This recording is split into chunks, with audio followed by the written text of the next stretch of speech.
Olá, curiosos, aspirante a psicanalista ou outras áreas aí que você tenha interesse na psicanálise. Eu vou dar uma dica para vocês. Existem seis coisinhas, né? Seis fatores importantes dentro do estudo da mente humana que, se você não dominar eles, vai ser impossível você entender qualquer coisa que se fale sobre psicanálise, ou qualquer coisa que se diz relacionado a esse tema referente à mentalidade humana. Então, eu vou abrir essa porta para vocês poderem entender um dos termos muito usado dentro da psicanálise. Então, são seis. Primeiro, que é o indivíduo. O segundo, o que que é o sujeito. O terceiro, o que é o outro. O quarto, o que é o objeto. O quinto, o que é abjeto, e o sexto, o que é latência. Então, esses são os que conectam tudo para que vocês possam entender. Então, autores como Donald Winnicott, Melanie Klein, Adler, Otto Henke, o próprio pai da psicanálise, Freud, Jung, e outros tantos que colaboraram com a psicanálise, inclusive dentro da psicanálise brasileira, como Juliano Moreira, Nise da Silveira, Virgínia Bicudo, tá? Então, a única coisa que eu vou pedir para vocês, se vocês puderem compartilhar, divulgar o vídeo, já vai ajudar outras pessoas que têm a mesma ideia sua de evolução, tá certo? Então vamos lá. Quem é o indivíduo? Então, o indivíduo, ele vem daquilo que é indivisível. Não dá para dividir, não dá para separar. Não dá para fazer uma dicotomização disso. Não dá para arrancar uma coisa do outro. Porque o indivíduo, ele é feito de corpo e alma.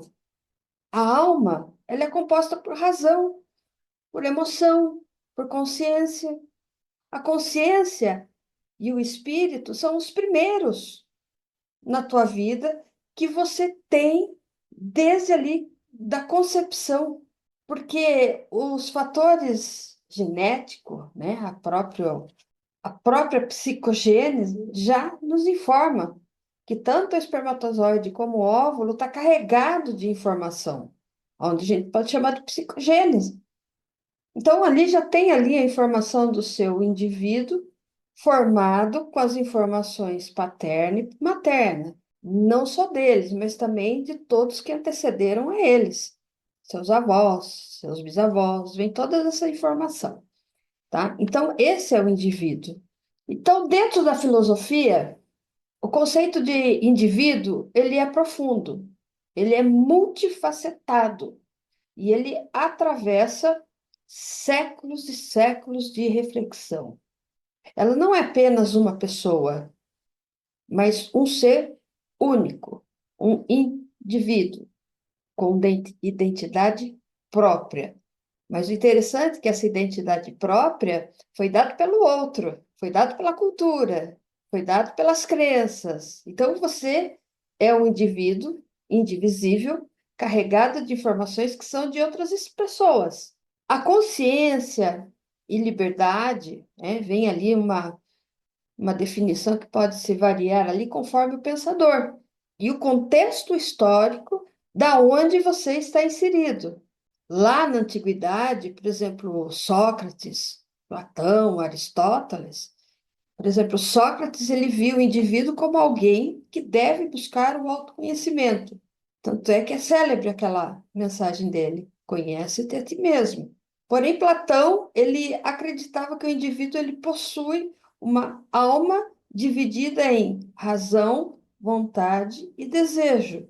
Aristóteles, por exemplo, ele via ali o ser humano como um animal político, que só realiza a sua natureza plenamente se ele estiver em uma comunidade. Aí, mediante a todos esses estudos, teve ali a psicanálise, vamos falar antes de Freud, né? Porque Freud teve grandes mentores, como o Bleuler, o Joseph Breuer, teve ali também o Jean-Michel Charcot, onde ele começou a desenvolver todos os trabalhos, não sobre a hipnose, mas sobre o conteúdo humano. Então, na visão psicanalítica, o indivíduo ele não é apenas um ser racional e consciente, como sugerem correntes da psicologia. Ele é profundamente influenciado por forças inconscientes, desejos reprimidos e experiências da infância, seja ela positiva ou negativa. Então, o indivíduo ele é visto como um ser dividido, ou seja, ele nem sempre está em controle de si mesmo, porque há conflitos internos constantes entre o que ele deseja, o que ele pode fazer e o que se deve fazer. Nós podemos aí perceber a entrada da primeira tópica de Freud. Em resumo, na psicanálise, o indivíduo ele é um ser complexo, movido por forças internas que muitas vezes desconhecida por ele mesmo. A terapia psicanalítica, ela busca ali revelar essas forças para que o sujeito possa se conhecer melhor e lidar com os seus conflitos. Ó, lembra do que eu falei? Existem 6 coisinhas. Quem é o primeiro? Só para recapitular. O indivíduo, o sujeito, o outro, o objeto, o abjeto e a latência, tá? Então, nós estamos falando do indivíduo, tá? Então, para Freud, o indivíduo, ele não é um ser totalmente consciente e racional. Muito pelo contrário, ele é dividido, ele é conflituoso e é profundamente influenciado por forças inconscientes. Então, tenha isso já em mente. Anote aí. O indivíduo não é um ser totalmente consciente e radical. Muito pelo contrário, ele é dividido, ele é conflituoso e profundamente influenciado por forças do inconsciente. Pronto, é isso. Agora vamos entender o que torna ele ser isso. O indivíduo ele vive em constante tensão entre o que deseja, o id, o que pode fazer, que é o ego, e o que deve fazer, o superego. Lembra que eu falei? A entrada da primeira tópica? Tá? A primeira tópica é essa: o id, o ego e o superego. Pronto. Então, essa luta ela pode gerar sintomas, angústias e até doenças psicossomáticas ou doenças psíquicas. Chegando ali, né? Existe ali o tripé, neurose, psicose e perversão. Então, com essa turbulência pode gerar ali uma psicose, ok? Que a psicanálise busca ali entender e compreender e também tratar. Não que vamos fazer milagre, mas a gente, a partir do momento que o paciente entende o motivo dos sintomas, fica mais fácil o caminho para que ele busque o entendimento e assim também a autocura. Então, nós podemos dizer que o indivíduo, ele é um ser complexo, dividido e em constante construção, movido por forças que muitas vezes ele nem percebe, nem sabe por que está fazendo o que está fazendo. Então, a psicanálise, ela é o caminho para trazer ali a luz a essas forças e também permitir que o sujeito conheça-se mais profundamente. Agora, o que é o sujeito? Eu já tive algumas vezes aí dando aula presencial, e quando eu falei sobre o termo sujeito, criaram até um conflito por questão cultural, porque o sujeito né? Em uma certa região, por exemplo, do Brasil, norte e nordeste, ele é visto como algo que nem eu também não entendo, mas eu levei assim, pela maneira que foi abordada a mim, como um sujeito ruim, sujeitinho, aquela coisa desprezível. Então foi difícil ali explicar para essas pessoas o que é o sujeito na visão clínica, na visão freudiana, não na visão cultural. Então, para que você entenda um pouco ali da psicanálise, é interessante você desculturizar, descrenciar, tirar tudo aquela coisa de crença, de cultura, de religião, de religiosidade, tudo isso. Porque nós estamos falando de termos clínicos, termos médicos, termos que foram comprovados, embora algumas linhas elas não aceitem, porque elas falam que a psicanálise é uma coisa elitizada. Não, não é elitizada, porque nós não fazemos diferenciação em quem vai sentar no divã, em quem nós vamos tratar. Então, voltando ali no assunto, então, o sujeito para Freud, ele é o rachado, é o dividido, é o que está posto à margem de um centro ordenador central. Vamos dizer assim, um ser marginal? O que que é um ser marginal? Não no que a gente ouve, o marginal, não sei o quê. O ser marginal, porque ele está à margem, ele está na borda, ele está no entorno do que é o centro, daquilo que é central. Ele não está no centro, tá? O sujeito ele não está no centro, ele está no entorno, na margem. Ele é um marginal, tá? Na visão clínica, não na visão aí popular. O que que isso quer dizer?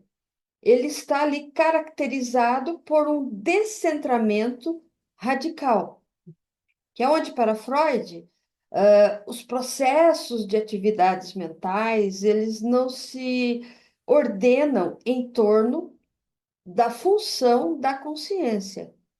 Logo, esta não pode ser homologada ao psíquico. Porém, é verdade ali que a consciência ela faz parte do psíquico. Contudo, não completa, não totaliza.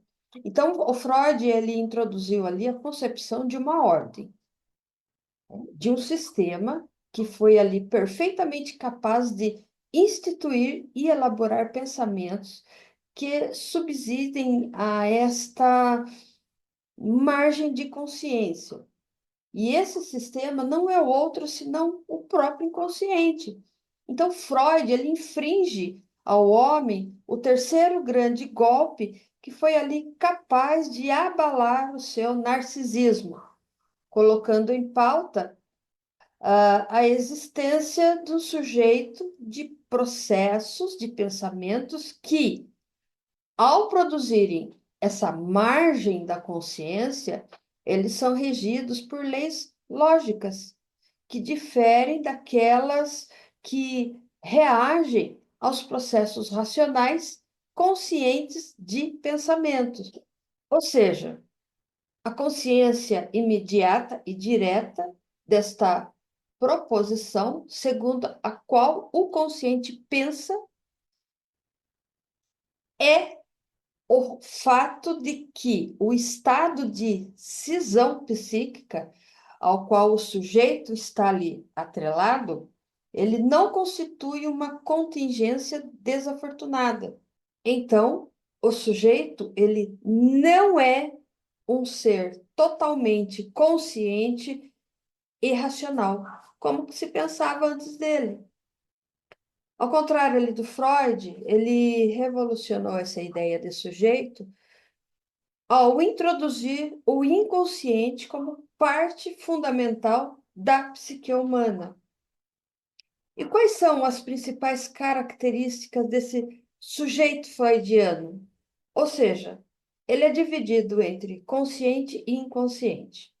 O sujeito, ele é atravessado por desejos, impulsos e memórias que ele não domina totalmente. O inconsciente, ele guarda ali conteúdos reprimidos que influenciam pensamentos, influenciam emoções e também os comportamentos. Ele é conflituoso e está em constante tensão. Então, Freud, ele propõe que o sujeito vive em conflito entre três instâncias psíquicas, né? Que é o id, ou seja, o isso. Então, eles não tinham uma tradução certa, né, para essa palavra, né, do isso, então colocaram o id. Então, o id, ele é a sede, né, de todos os desejos e impulsos primitivos. O ego, que é o eu, ele é parte consciente, onde ele tenta ali equilibrar os desejos do id com as exigências da realidade.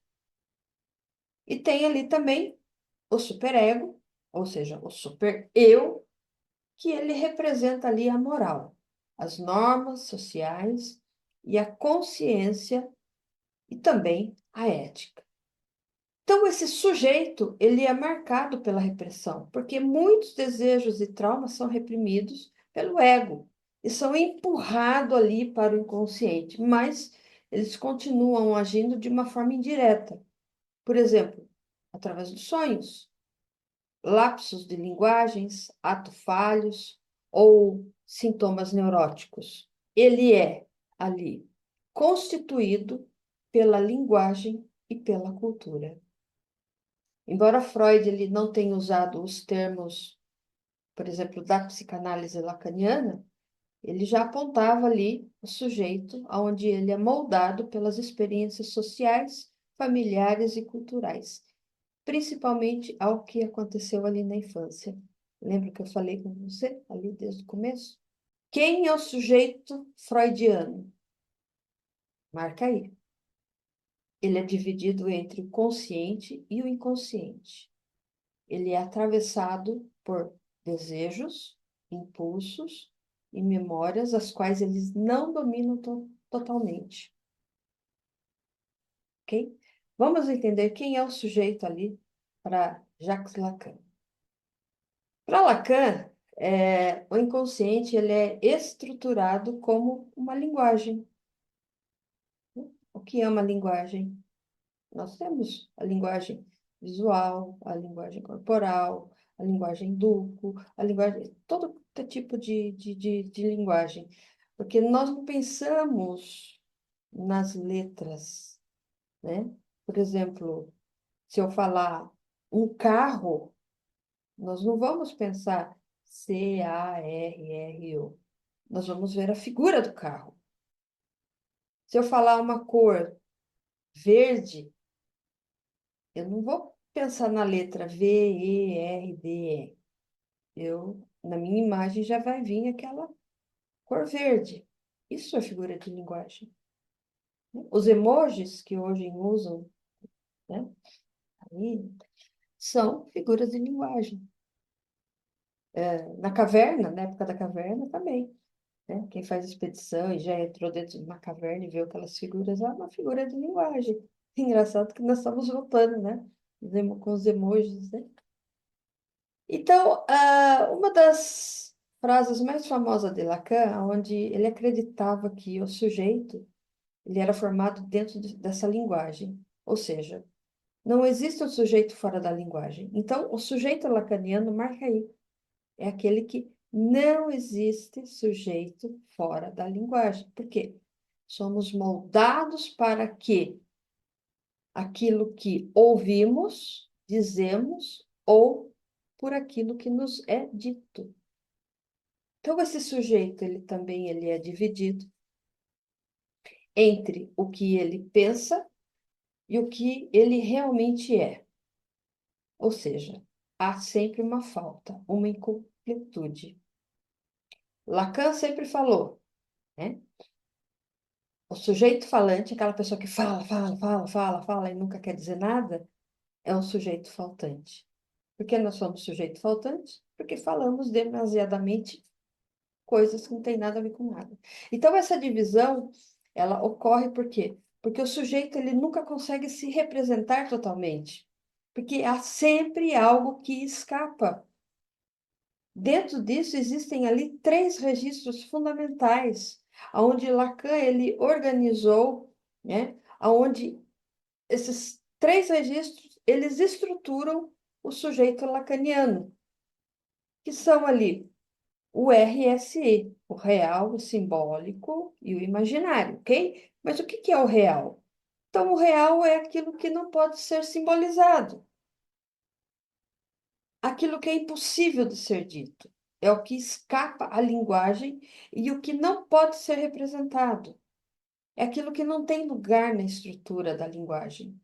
Um trauma, por exemplo, uma dor extrema, um silêncio absoluto.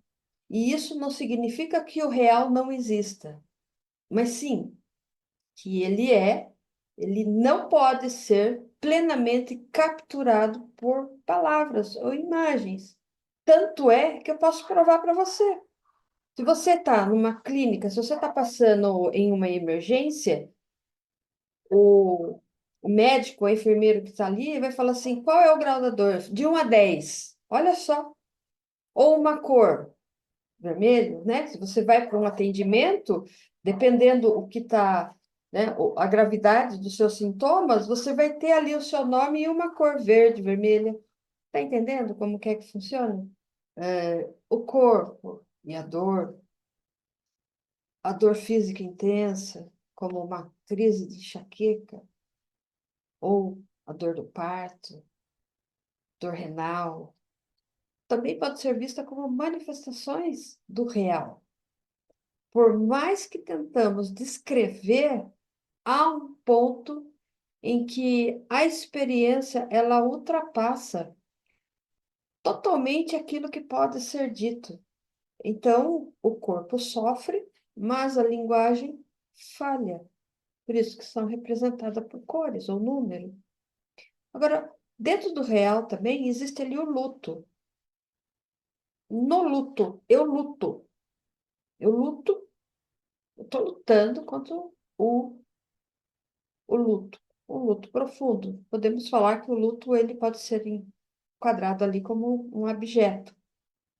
Por que um objeto? Porque, por exemplo, se você já trabalhou, teve uma carteira assinada, ou precisou se afastar por questão de morte, né? Na família, o que que tem ali?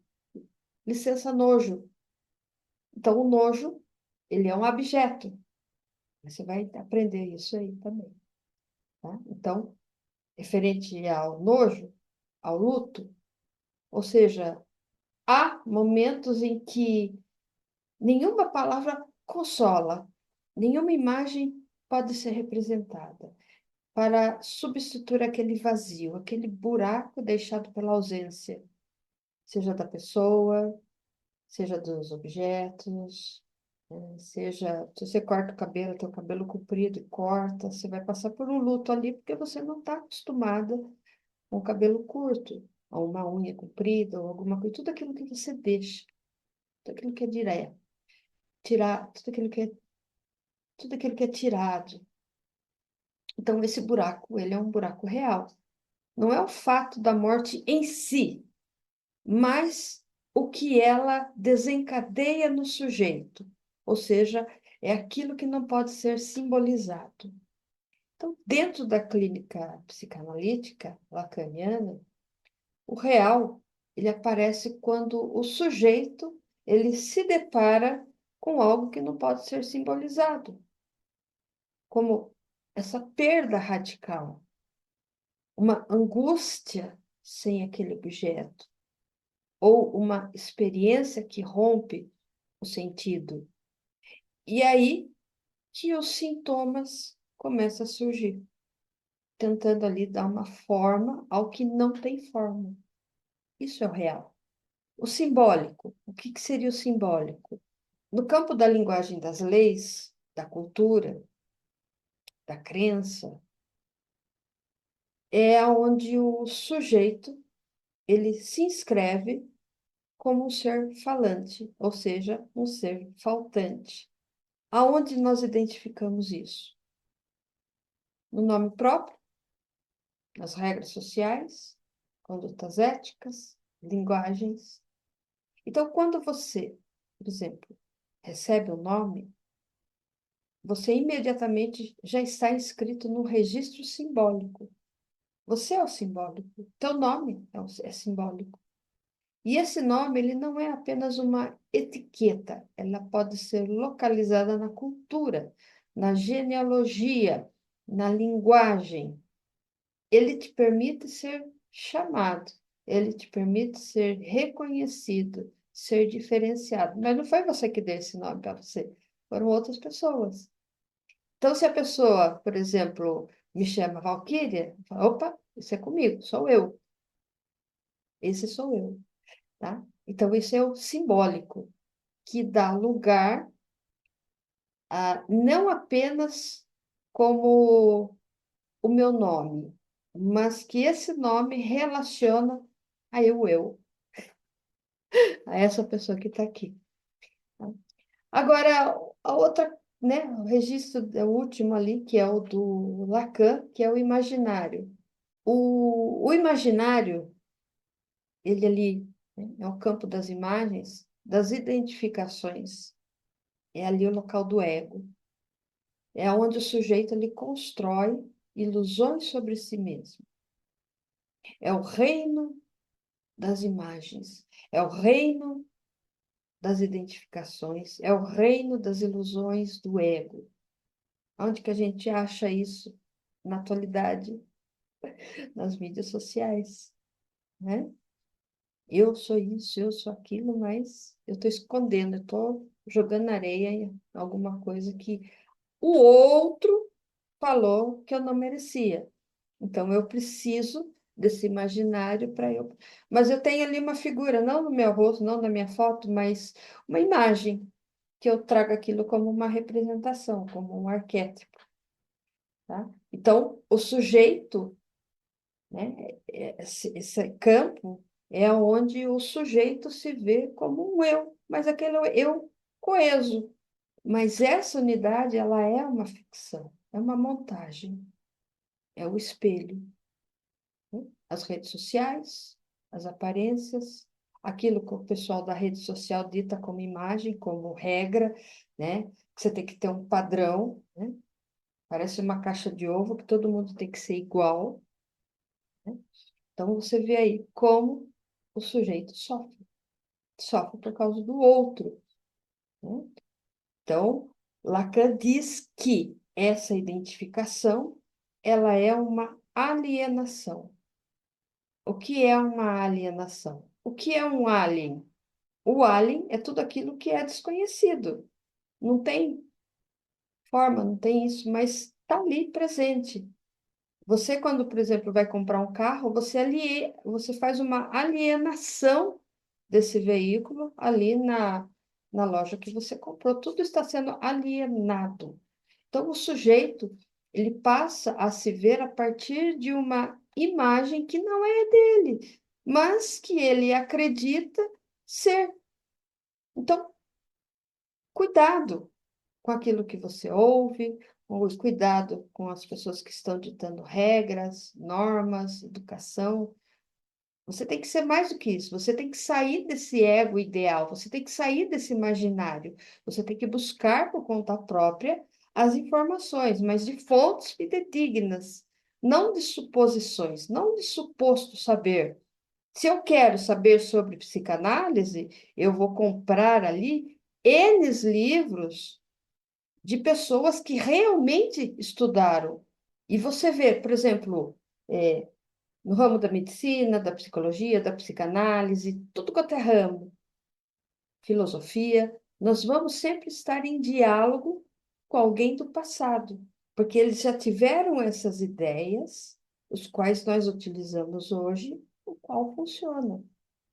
E não esse suposto saber que a gente vê aí, e tem muitas pessoas que acreditam, acabam indo para uma parte radical e acaba ali se adoecendo, se virando também, inclusive, contra o outro.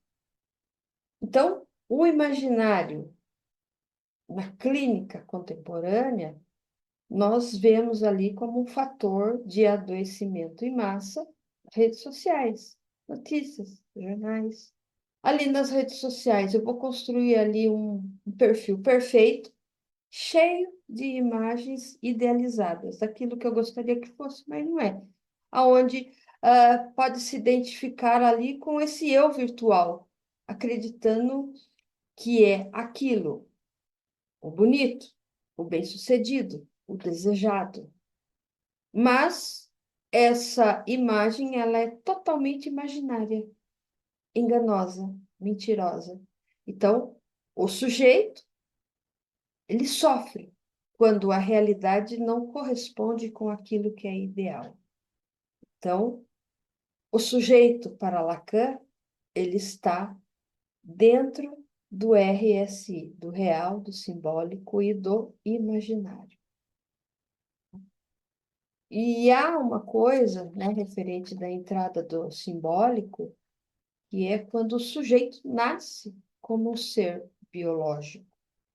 Mas ao entrar na linguagem, por meio da educação, da nomeação, da cultura, da crença, tudo aquilo que a gente sabe, ele se torna um sujeito psíquico.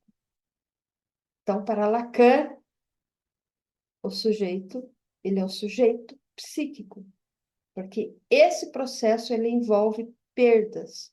O sujeito perde algo de si ao se submeter a regras da linguagem. Ele acaba sendo ali um sujeito do desejo, mas esse desejo, ele nunca é plenamente satisfeito. Ele é o desejo do outro, o outro com a letra O maiúscula, ou seja, o desejo de ser reconhecido, amado, desejado, nomeado, visto, mas esse reconhecimento ele sempre é incompleto.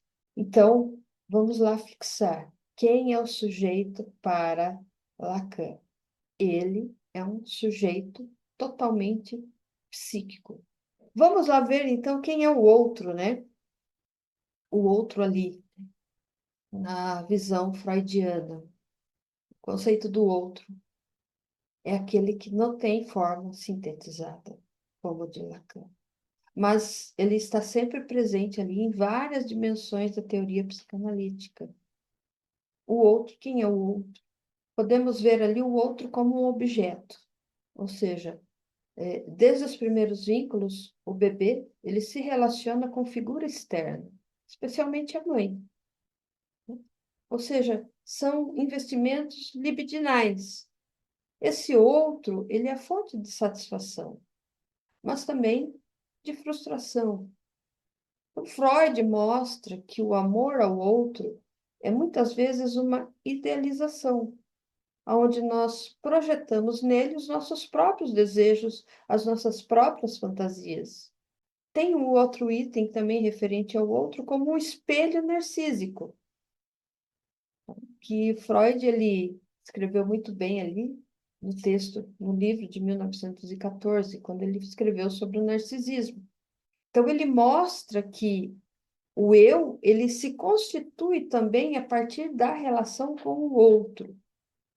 O sujeito, ele faz investimentos libidinais no outro como uma extensão de si mesmo, de um amor objetal, que é onde nasce o narcisismo. O bebê, quando ele está ali se alimentando no seio materno, ele psiquicamente, ele imagina que aquele seio materno é a extensão dele. Até que quando vem ali, Lacan explica o estádio de espelho, ou então o Freud, ele vai falar sobre o complexo de castração do Édipo, para poder fazer essa cisão, né? Que ele é diferente do grande outro, tá? Então, o outro é, então, ali um reflexo do eu ideal, mas também uma ameaça ali à sua integridade. Há ali também o outro como um estrangeiro, como um desconhecido, como uma ameaça ou um rival. Porque o Freud ele reconhece que o outro é sempre um pouco incompreensível. O estranho é até inquietante. Então, essa alteridade, ela pode gerar um fascínio, ele pode gerar um medo, ou uma rejeição. Então, o esforço de compreender o outro é, ao mesmo tempo, uma tentativa de reduzir a diferença, aquilo que nunca é totalmente possível. No narcisismo primário, o sujeito ele está voltado para si, no narcisismo primário, né? Narciso morreu porque ele não cresceu, né? Que o outro estava sempre voltado para ele mesmo. Porém, no narcisismo secundário, o outro aparece como um objeto de amor, um objeto de inveja ou de rivalidade. Então, dentro dessa concepção freudiana do narcisismo, existem dois.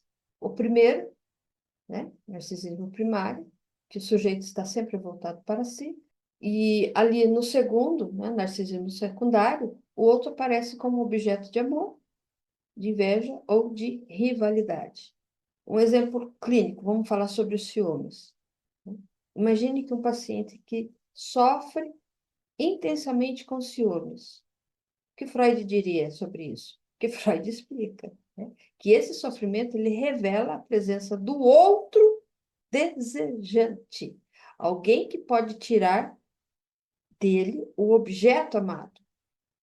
O ciúmes não é somente sobre o parceiro, mas sobre o fantasma de um outro que ameaça o equilíbrio narcísico do sujeito. Quando nós falamos de fantasma, de fantasia, né, a fantasia está muito relacionada à mãe. Resumindo tudo isso, para Freud, o outro é a fonte de desejo e frustração. É o espelho do eu e objeto de idealização. É aquilo que é diferente, aquilo que é inquietante e que nunca é totalmente decifrável. Então, o outro, para Freud, é, aqui aí, fonte de desejo e frustração. É o espelho do eu e objeto de idealização. Aquilo que é diferente e inquietante, porém nunca totalmente decifrável. Anotou aí? Okay? Então, essa concepção, ela prepara o terreno ali para que Lacan entre ali, onde ele vai formalizar o outro como uma instância simbólica. Mas, ali no Freud, o outro, ele já é essencial para a constituição do eu, ou para o funcionamento do desejo. E quem é ali o outro para Lacan? Qual é o conceito de outro? O outro é central para Lacan e muito mais elaborado do que em Freud. Então, nós temos ali para Lacan esse nome outro, que ele distingue em dois tipos. O outro, com a letra minúscula, pequenininho, ele quer dizer o quê? Que é semelhante o outro indivíduo com quem nos relacionamos diretamente. Eu, você, irmão, irmã, colega. E o segundo, outro, ele tem a letra maiúscula, ou nós podemos chamar de o grande outro, que é a instância simbólica que representa a linguagem, a cultura, a lei, o saber, a crença. Tá? Então, o pequeno outro é aquele com quem a gente se relaciona diretamente. E o grande outro é aquilo que a gente não consegue alcançar, não consegue pegar, que é a linguagem, é a cultura, é a lei, é o saber, é a crença.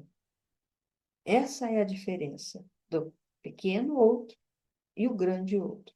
Então, o grande outro, dentro de uma estrutura simbólica, ele é o lugar da linguagem, porque tudo que dizemos e pensamos já está atravessado por esse outro, porque ele representa ali a lei, a moral, os códigos sociais, aquilo que nos antecede e nos molda mesmo antes de nós nascermos.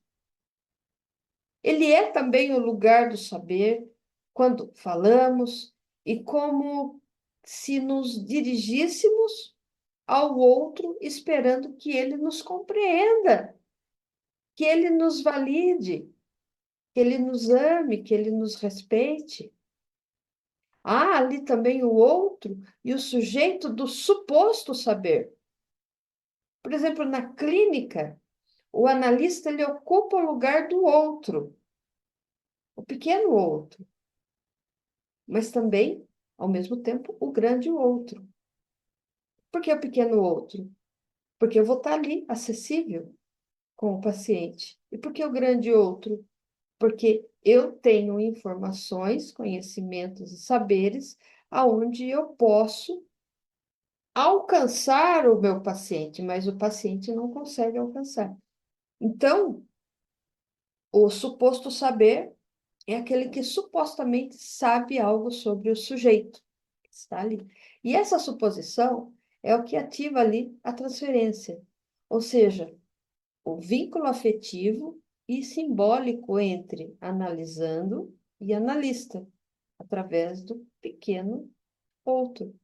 Mas Lacan mostra que o outro, ele não tem todas as respostas. Ela também é marcado pelo aquilo que falta, o que abre espaço para o desejo. Então, há muitos profissionais que têm ali suposto saber. Então, para você não quebrar cara com escolas, com professores, com analistas, você necessita fazer uma investigação da vida pregressa desse aí que está ali com você. Quanto tempo ele tem? Quais são as experiências? Quais são, né? Para que você tenha ali um aporte bem importante. Tá? Temos ali o outro como um olhar, um olhar. Então, Lacan afirma que o sujeito ele se constitui pelo olhar do outro. É o outro que nos reconhece como um sujeito. Como assim o olhar do outro? O bebê, quando ele está ali se amamentando ali no seio da sua mãe, não da sua, da dele mesmo, a mãe está observando. Então, o outro, ele é reconhecido através do olhar da mãe, né? Ele está sendo ali, sendo reconhecido, ele está sendo visto, ele está sendo admirado. Por isso que Lacan fala que ele afirma que o sujeito ele se constitui pelo olhar do outro. Por isso que é muito importante a primeira parte ali da amamentação e não ficar cobrindo. O outro tá mamando, tá olhando para quê? Para nada. É esse olhar do bebê com a mãe. Então, isso parece ali muito dentro de uma outra descrição que Freud escreveu sobre o estádio do espelho, onde a criança se vê no espelho e se identifica com a imagem, mas essa imagem ela é medida pelo olhar do outro. Em resumo, o outro, para Lacan, ele é uma estrutura simbólica que organiza ali em caixinhas o sujeito, né? É o lugar do saber, é o lugar da lei, é o lugar da linguagem, né? Aquela instância que nos constitui, mas também nos falta, e é essa falta que move o desejo. Tudo aquilo que falta nos move ao desejo. E quando a gente consegue realizar esse desejo, nos falta de novo, porque não é mais aquilo que a gente quer. Vamos falar agora do objeto, que é o objeto para Freud. Então, dentro da psicanálise, o objeto ele não é algo físico, não é algo material, ele não tem sentido comum, não tem cor, não tem cheiro, não tem nada. Você sabe por quê? Porque ele está ligado ao desejo, ele está ligado ali à sexualidade, ele está ligado às relações afetivas. Então, o Freud, ele usa o termo principalmente ali em dois contextos: o objeto do desejo e objeto de escolha amorosa ou sexual. Tá? Então, o desejo ele está ligado ali ao objeto. E quem é esse objeto? É o objeto do desejo, tudo aquilo que eu desejo. Eu posso desejar um livro, eu posso desejar um automóvel, eu posso desejar ter mais sabedoria, ter mais saber, ou eu posso desejar alguém para compartilhar ali a minha vida amorosa, ou eu posso desejar ali alguém como só aquele instante, como um parceiro sexual. O que é o objeto do desejo? O objeto do desejo é tudo aquilo que satisfaz a pulsão. Ou seja, é uma força interna que busca descarga ou prazer. E isso não é fixo, porque o objeto, ele pode mudar ao longo da vida. O mesmo objeto, ele pode satisfazer diferentes tipos de pulsões. Por exemplo, o seio materno é o primeiro objeto de satisfação do bebê, porque ele está ligado à alimentação e ao prazer oral. A escolha do objeto, onde Freud fala, referente a esse tema, como parte do desenvolvimento psicossexual, que durante a infância, a criança ela escolhe objetos de amor, que geralmente são os pais. Estamos entrando ali dentro do complexo de Édipo. Na adolescência e vida adulta, essa escolha pode se deslocar para outros objetos, mas ele marca ali as primeiras relações ali que permanecem. Então, e na adolescência e vida adulta, essa escolha, ela se desloca para outros objetos, mas ela fica ali marcada ali, das primeiras relações sempre permanece. Então, não adianta trocar para cá, trocar para lá. Essas marcas das primeiras relações, ou seja, afetiva ali com os pais, se for positiva ou negativa, vai influenciar na vida dessa pessoa. Ou seja, você já reparou, né? Isso é fato em clínica. A menina sempre acaba se relacionando de forma hétera ou homossexual com aquilo que falta, ou seja, sempre vai relacionar com uma pessoa que tem ali algumas marcas, algum registro materno ou paterno. E assim também com o menino. O menino ele sempre vai se relacionar de forma hétero ou homossexual com aquela figura faltante, seja com a mãe ou seja com o pai. Tá? Então, ele vai perpetuar isso. Então, sempre dizem ali que sempre a menina vai casar com o pai, o menino vai casar com a mãe, e vai ficar nesse ciclo ali, conflituoso, ou não. Então, o objeto da pulsão, aonde Freud define esse termo, que tem ali quatro elementos, né? Ou seja, a fonte, a pressão, e a finalidade e objeto. Então, a pulsão é isso. Ele tem uma fonte, ele tem uma pressão, uma finalidade, tem um objeto. Por exemplo, eu vou explicar para vocês um termo assim bem, né, na área de esporte. Arco e flecha. Eu prego um alvo ali. Aquele alvo é o objeto, né? O meio ali, o centro é o objeto. Eu tenho uma fonte, que é o arco e a flecha. Eu vou fazer uma pressão, uma força para chegar. E qual é a finalidade? É o objeto. Eu solto, tá? Então, marca aí. Pulsão, ela tem quatro elementos, que são a fonte, a pressão, finalidade e objeto. Então, eu vou sempre fazer ali uma pressão para que esse alvo, né, esse objeto seja atingido ali. Então, o objeto é aquilo que permite a pulsão atingir a sua finalidade, que vai causar ali um prazer, um alívio, né? Ou um gozo, o que Lacan fala, né? Porém, o objeto não é essencial, porque a pulsão ela pode trocar de objeto, que mostra ali a sua flexibilidade. Depois que atingiu o alvo, atingiu o objeto, tive o objeto, não quero mais, eu quero outra coisa. Por quê? tem ali o termo do objeto perdido. O objeto perdido, ele está especialmente ali no luto e na melancolia. Ou seja, quando o sujeito ele perde um objeto amado, ele pode internalizá-lo, o que geralmente vai gerar ali um sofrimento psíquico profundo. E no ponto de vista de Freud, que é o alicerce do qual o Lacan construiu a teoria, embora Freud não tenha formulado o conceito do objeto A, o objeto, ele já delineava ali uma relação profunda entre o objeto e o desejo, especialmente através ali das pulsões e também da sexualidade. O desejo humano, né, e o objeto ali em Freud, ou seja, o desejo ele é uma expressão da pulsão. Não existe pulsão sem um desejo.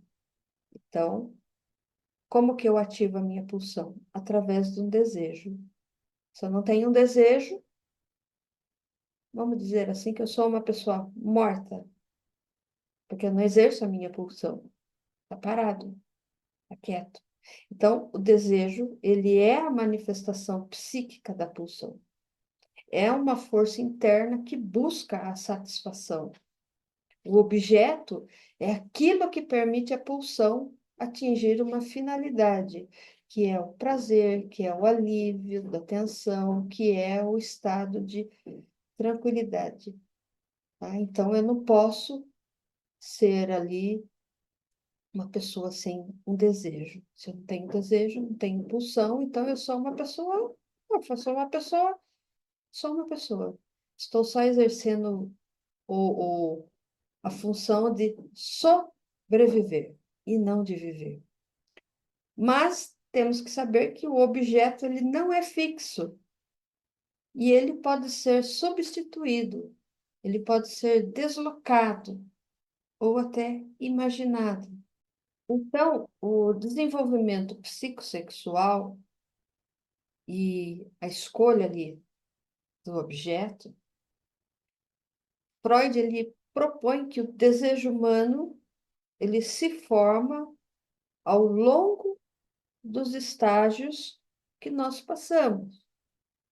Tem ali quatro principais estágios, que é, primeiro, o estágio oral, que está muito relacionado ali ao seio materno como o primeiro objeto de desejo.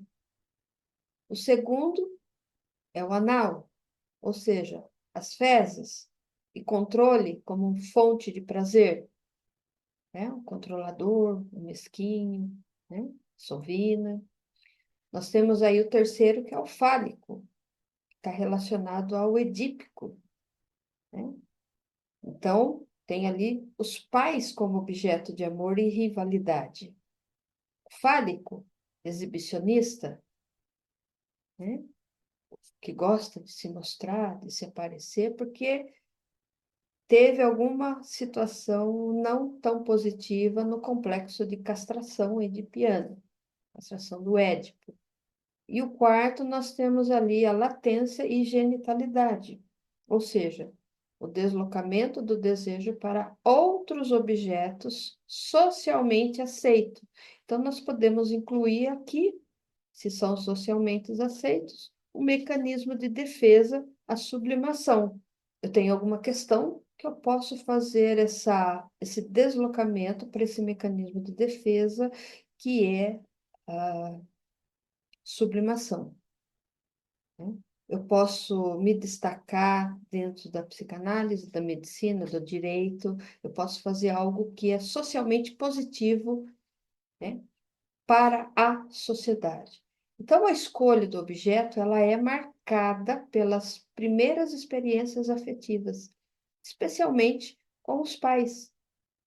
Mesmo ali na vida adulta, o sujeito ele busca objetos que remetem inconscientemente a essas primeiras relações. O desejo e substituição. Então, mostra Freud que o desejo pode se deslocar O sujeito pode desejar algo que simboliza um objeto original. Por exemplo, alguém pode desejar poder, beleza, status, como forma de compensar uma falta afetiva.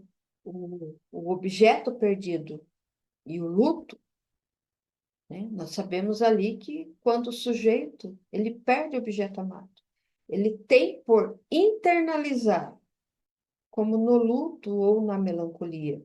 E isso mostra que o objeto não é apenas externo, ele é psíquico e ele é carregado de significados inconscientes. Em resumo, para Freud, o objeto, marquem aí, o objeto é o meio pelo qual o desejo se realiza. O que é objeto, na visão de Freud, é o meio pelo qual o desejo se realiza. Mas nunca é definitivo. Por quê? Porque o desejo ele é dinâmico, ele é substituível, ele é moldado pelas experiências infantis. Então, o objeto ele é tanto real quanto simbólico, e a sua perda pode gerar sofrimentos psíquicos e profundos. Agora, para Lacan, o que é o objeto? Para Lacan, ele sempre fala do pequeno objeto A, né?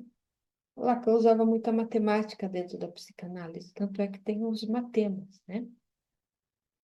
Então, o objeto A, pequeno objeto A, ele é a causa do desejo, não o objeto que satisfaz o desejo. Ele representa aquilo que falta ao sujeito e que foi perdido ali na entrada na linguagem e que o sujeito tenta recuperar ao desejar. Não é um objeto concreto, mas uma função estrutural onde marca a ausência, marca o vazio que move o desejo. A origem do objeto A, Lacan, ele propõe que, ao entrar na linguagem, ou seja, no registro simbólico, o sujeito ele perde algo, ou seja, uma parte de si, uma plenitude imaginária. E essa perda é o que dá origem ao desejo. E o objeto, pequeno objeto A, é o vestígio dessa perda. Por exemplo, o bebê, ao ser separado do corpo da mãe, ele perde uma unidade imaginária. O pequeno objeto A é o que resta dessa separação. E o grande A é a mãe. Então, nós, como separados de nossa mãe, da nossa fonte de nutrição, de aconchego, nós nos tornamos esse pequeno objeto A. E quais são essas características aí do pequeno objeto A? Tá? É aquilo que é inatingível. O sujeito, ele nunca o possui ali de fato. Ele deseja, mas o objeto sempre escapa. É como você ficar pulando, né? Tentando agarrar ali a sua sombra. Sempre está escapando, sempre está de lado. Então, uma outra característica é a causa e não a meta. Diante do objeto freudiano, o que pode ser substituído, né, o pequeno objeto A, é o que causa o desejo, porém não o que satisfaz. Eu só estou ser desejante, mas nunca sou satisfeita. Nunca é o suficiente. Nada é o suficientemente bom. Outra característica é que ele está presente ali na fantasia, né? O pequeno objeto A, ele aparece nas fantasias inconscientes, como aquilo que preencheria o sujeito, mas é sempre uma ilusão. Então, nós temos ali, dentro da história de Lacan, né, os exemplos desses objetos, que é igual ao de Freud. A fase oral, que é o seio, o anal, as fezes, o olhar e a voz como objetos que afetam, né, sem sermos totalmente tocados. Uma música, uma voz, um olhar, nos toca sem que nós sejamos tocados. Então, esses objetos não são importantes por si só, mas pelo que representa. O que é que tudo representa? Que é a falta, que é a estrutura do desejo. Porque eu sou um ser desejante. Porque eu sou um ser faltante. Né? Então, a relação entre o objeto e o desejo humano, vamos dizer assim, que é o coração pulsante da teoria lacaniana. E a gente pode explicar melhor. O desejo humano e o pequeno objeto A. Vamos lá. O desejo como falta, né? Então, o desejo humano, a gente sabe já nasce da falta. Então, o sujeito, ao entrar na linguagem, ele perde algo. Uma plenitude imaginária, perde uma fusão com o outro, que geralmente está representado pela mãe. E essa perda, ela é estrutural e ela é inevitável. Então, o pequeno objeto A é aquilo que resta dessa perda, é o que ficou como marca do que foi perdido. Ele não é o que o sujeito deseja diretamente, mas aquilo que causa o desejo.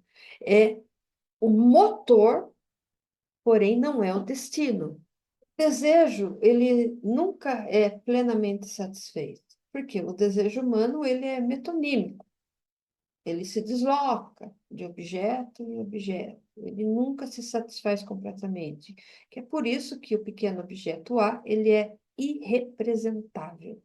Então, como uma forma ali de visualização, Lacan colocou como um A bem pequenininho. Então, a gente já sabe que é esse sujeito, né?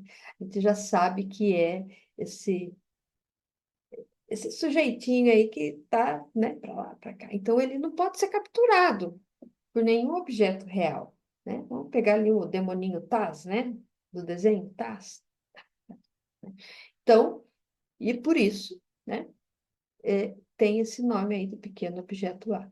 Então, o sujeito, ele deseja algo que falta, mas não sabe exatamente o que é. E esse é o objeto que encarna todo esse mistério. O papel da fantasia, que também está dentro desse pequeno objeto A, ele aparece ali como fantasias inconscientes, como aquilo que preencheria o sujeito. Mas a fantasia é uma tentativa de tamponar a falta, mas nunca uma solução real. Por exemplo, alguém pode fantasiar que o amor de uma pessoa específica vai completar, mas mesmo que esse amor se concretize, sempre vai persistir ali uma falta. Vozes e olhares como objeto, né, o pequeno objeto A, aonde Lacan mostra que certos elementos, como, né, olhar e a voz, eles influenciam o pequeno objeto A. Porque o olhar do outro, ele pode nos afetar profundamente, como que se revelasse algo de nós que nós nem sabíamos que existisse. Então, a voz, ela pode seduzir, ela pode perturbar, ela pode tocar, sem que saibamos o porquê. Surge aquele arrepio, né? Que vem lá da coluna, que passa por tudo. Então, esses são objetos que não são físicos, o olhar, a voz, mas têm um efeito libidinal, porque tocam o ponto exatamente da falta.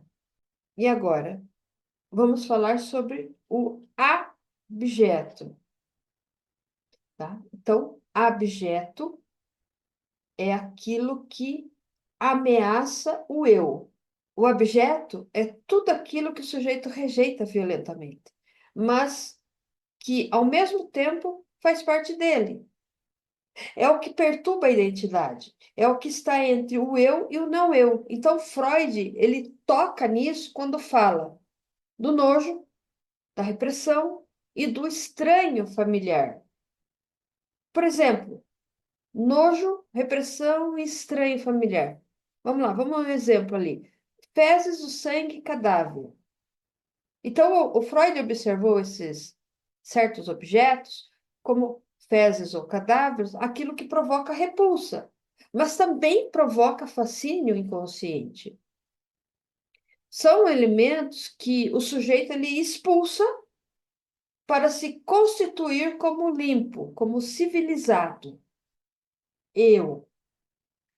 Mas essa expulsão, ela é psíquica, não apenas física, tá? Porque o sujeito ele reprime o que é abjeto, mas ele continua agindo ali no inconsciente.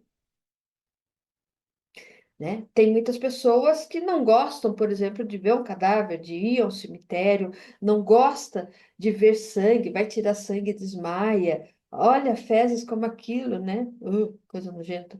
Então, o estranho familiar é aquilo que é estranhamente familiar, é algo que deveria estar oculto, mas ele retorna. Então, o abjeto, ele tem essa mesma qualidade, ele é parte do sujeito. Você não tem sangue, você não faz fezes, né? Você não caga, você futuramente não pode ser um cadáver, então é um estranho familiar.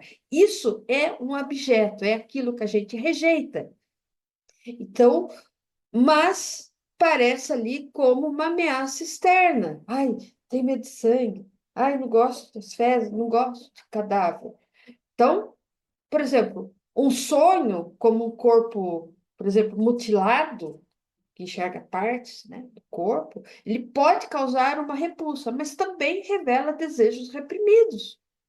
O desejo repulsa, né, onde nós podemos ver que é um desejo inconsciente, aonde ele pode se misturar com o nojo.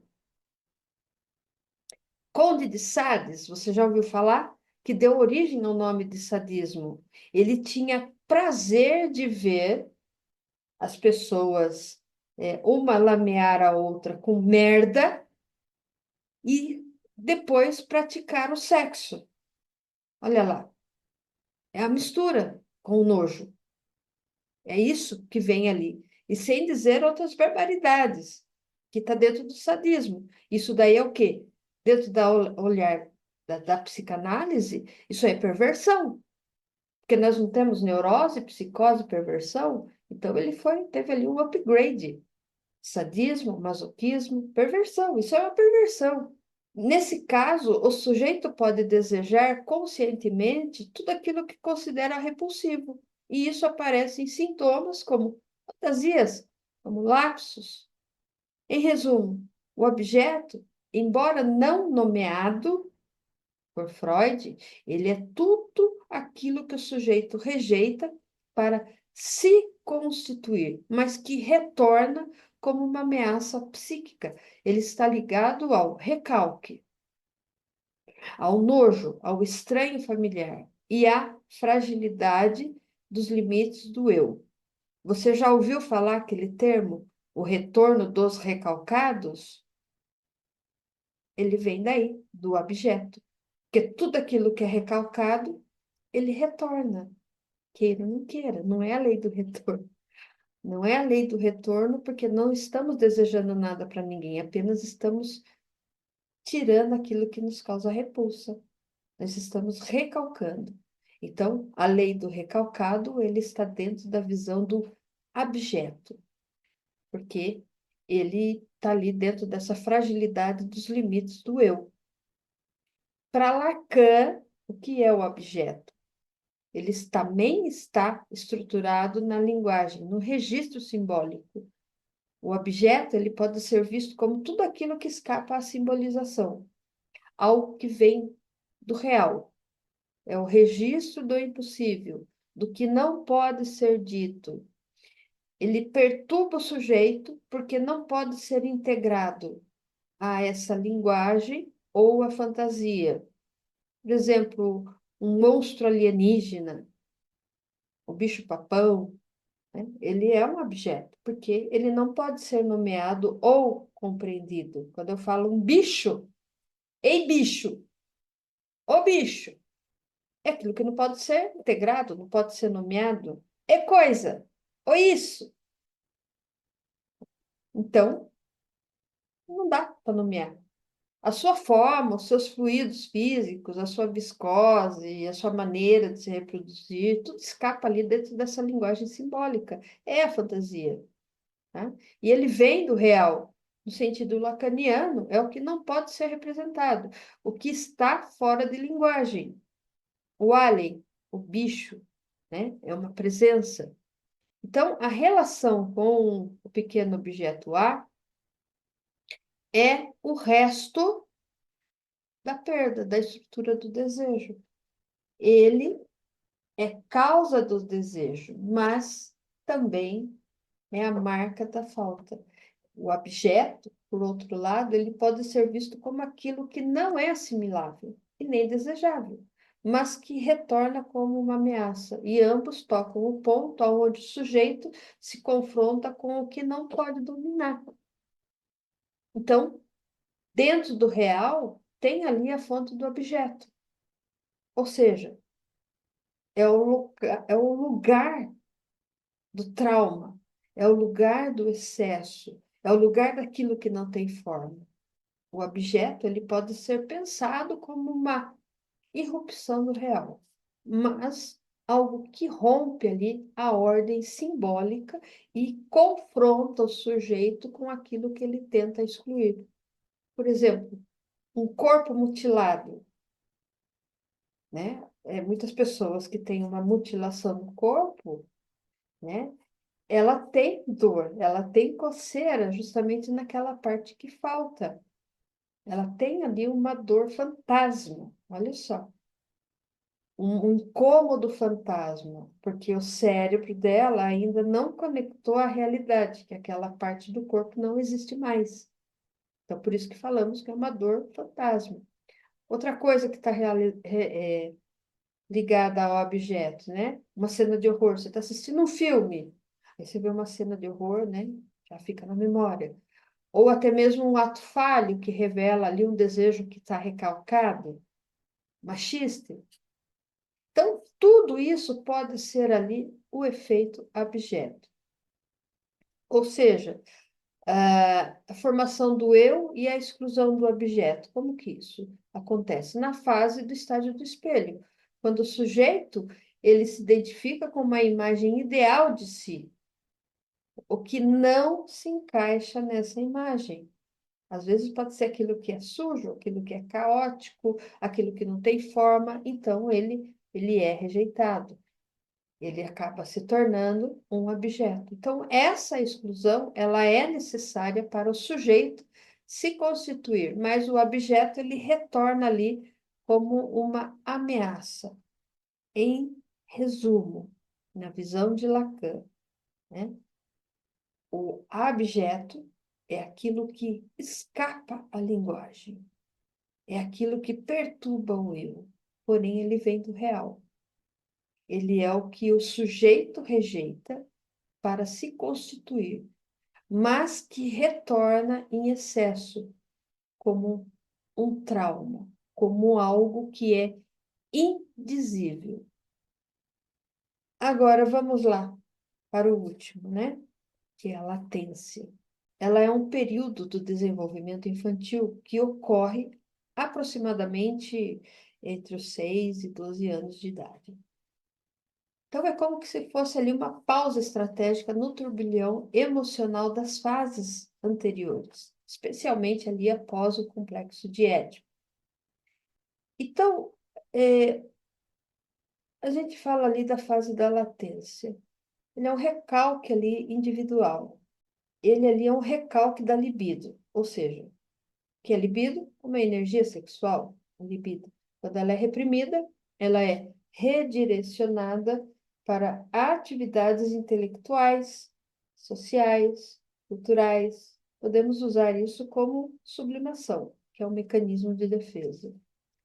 Ele pode ser visto também como um fortalecimento do superego, ou seja, a criança ela internaliza normas sociais, morais e desenvolve ali comportamentos mais idealizados, mais moralistas. Tem uma autoidentificação ali que é com o genitor do mesmo sexo. porque isso ajuda na formação da identidade e no amadurecimento emocional. Há também uma menor expressão de desejos sexuais, por exemplo, as fantasias sexuais, né? Por exemplo, as fantasias e os impulsos sexuais, eles tornam-se menos evidentes, embora não desapareçam completamente, né? E uma outra característica ali é o foco em amizades e principalmente em aprendizados. A criança, ela se volta para o mundo externo, criando laços com colegas e se dedicando ao conhecimento. Então, Freud, ele via essa fase como uma espécie de calmaria entre a tempestade emocional da infância e as transformações intensas da puberdade. Ok, aqui, com essas seis, né, explicações, eu vou dar uma brecha para vocês, porque isso aqui também faz parte ali, na teoria, né, dos sonhos, porque tudo está na latência. Então, existe ali, muito se fala em sonho latente, que é o verdadeiro conteúdo do sonho. É aquilo que é escondido por trás da narrativa aparente. É como que se fosse o coração secreto do sonho, que está formado ali por desejos inconscientes, por conflitos reprimidos e emoções profundas. Porém, existe uma diferença entre o sonho latente e o sonho manifesto. O que é o sonho manifesto? É a história que você lembra quando acorda. Ou seja, eu sonhei que estava voando sobre uma cidade. Isso é um sonho manifesto, porque você está lembrando. O que é o sonho latente? É o significado oculto por trás da história. História de quem? A história do indivíduo, do sujeito, do outro, do objeto e do abjeto. Então, essa pessoa, ela tem ali, esse indivíduo, ele tem um desejo de liberdade, fuga de responsabilidades ou fantasias infantil que foram ali reprimidas. Então, de onde surgem esses conteúdos latentes? Os desejos reprimidos surgem da onde? Que não podem ser expressos diretamente, de memórias infantis, de conflitos internos.